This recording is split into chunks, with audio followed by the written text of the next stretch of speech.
Hi students, welcome to Naryal English classes. Today in this video lecture we are going to read the first poem of the textbook Flamingo and the name of the poem is My Mother at 66. तो आइए सबसे पहले तो इसके poet के बारे में जान लेते हैं. इट्स पोइट इज कमला दास. तो अगर कमला दास की बात करें तो she is a poetess of Indian origin. भारतीय मूल की ये पोइटेस है और केरला से संबंध रखने वाली थी. And her works are known for their originality, versatility and indigenous flavor of the soil. उसका जो काम है उसको बिल्कुल ओरिजिनल यानी कि रियल वर्क किया है उसने, उसमें कोई दिखावा नहीं है. Then versatility mean she had the ability to touch many aspects of human life. फिर इंडिजिनस फ्लेवर की बात करें तो उसने स्वदेशी टच भी अपने काम में जो है वो दे रखा है. और उसका जो ज़्यादातर काम है वो माधवी कुट्टी नाम से पब्लिश हुआ है. तो हम कह सकते हैं कि Madhavi Kutty was her pen name, her real name was Kamala दास.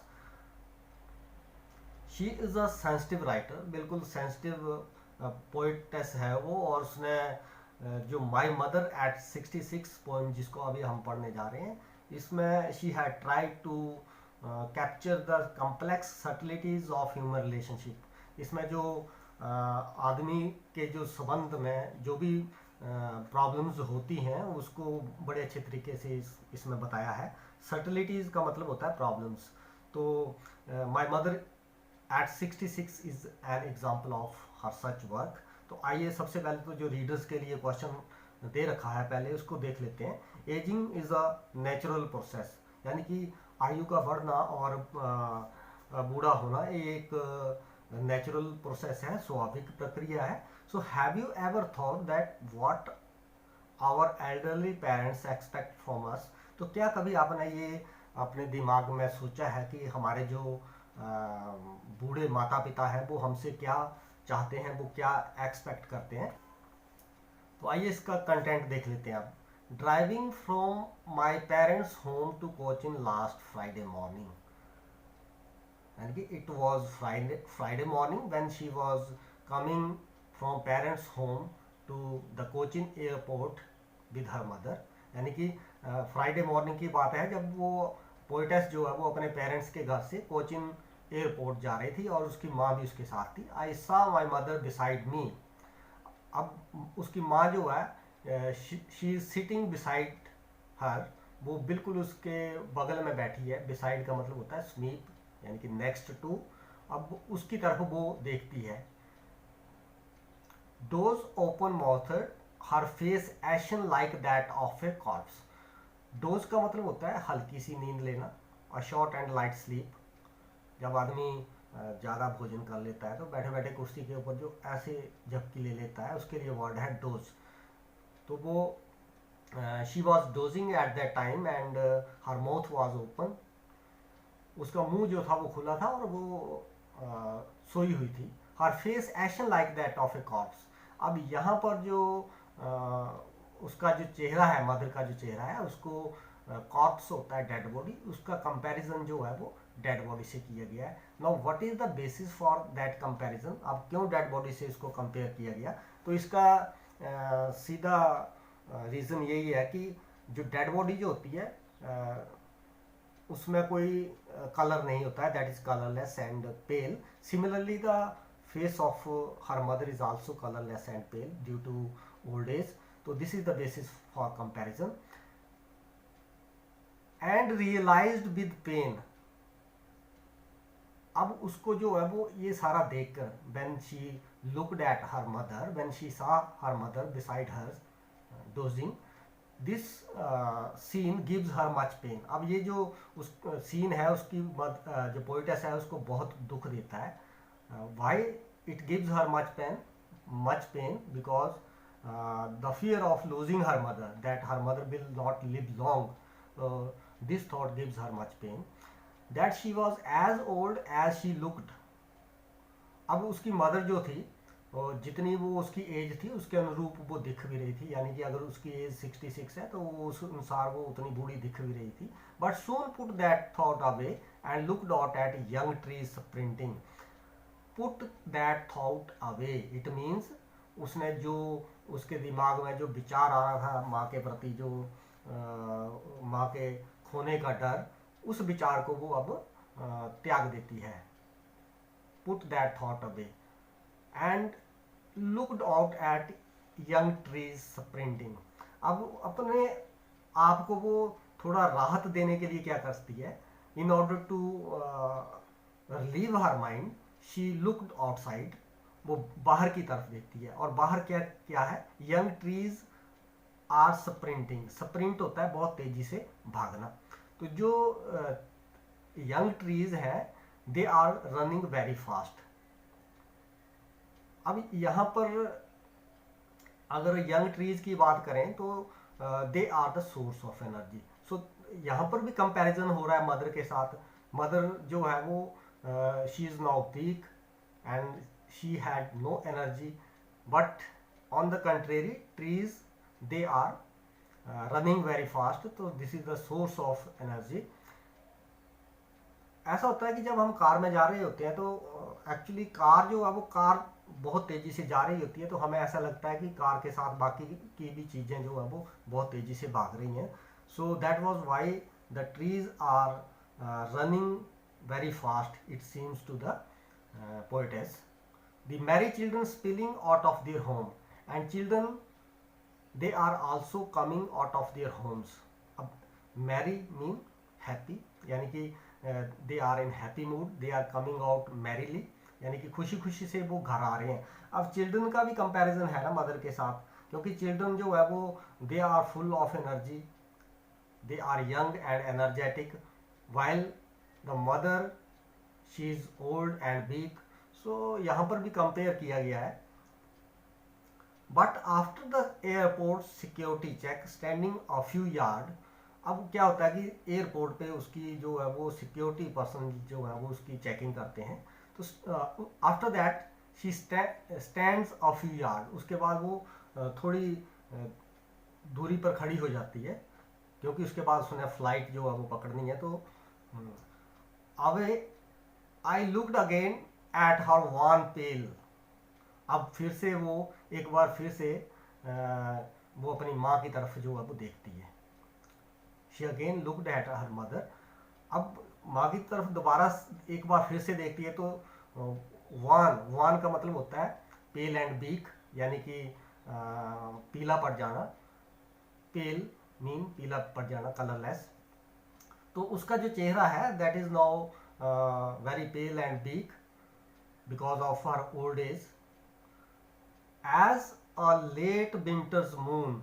अब यहाँ पर जो पोइटेस है उसने she had used the literary device simile.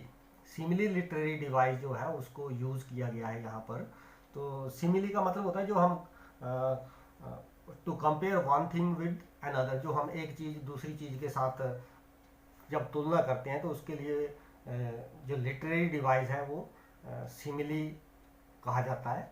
तो वो फिर से अपनी मदर को, जो मदर का कंपैरिजन है वो लेट विंटर्स मून से करती है, जो सर्दियों का चांद होता है उससे करती है। Now what is the basis for this comparison. अब क्यों उसका कंपैरिजन किया जा रहा है, तो इसमें अगर हम if we talk about the winter's moon, so winter is the last phase of the year.